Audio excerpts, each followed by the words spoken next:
Tumawag si Claudine, Ma'am! Alam ko, nagsisigawan. Marami ng tao sa street eh. Maririnig mo yung mga, tama na, okay, tama na.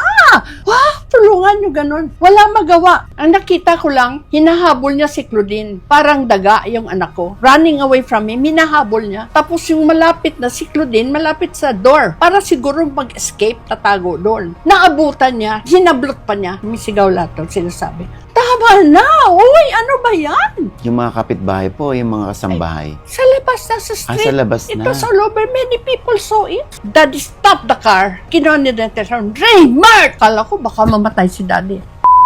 Ka. Sabi niya, I'm on my way. You wait for me. And isang platon na pulis kasama ko. Sabi ni Daddy. Pagdating namin, wala na siya. Daga nga. Wala na sino po. Si Raymart, nag-eskapo na. Pero nandun yung anak niyo. Oh, wala na siya doon sa labas. Takbo kami. Asahan yung anak ko? Si Daddy wala na. I thought he was gonna die. Putla na si Daddy. We went around na sa terrace na. Andun si Claudine nakaupo. Niliguan nila. Pinaliguan nila si Claudine. Oo. Kasi kinaladkad niya nga putik. Yung garahe, ilang kotse, pasok, labas, and all like that. Kinaladkad niya. That part I saw.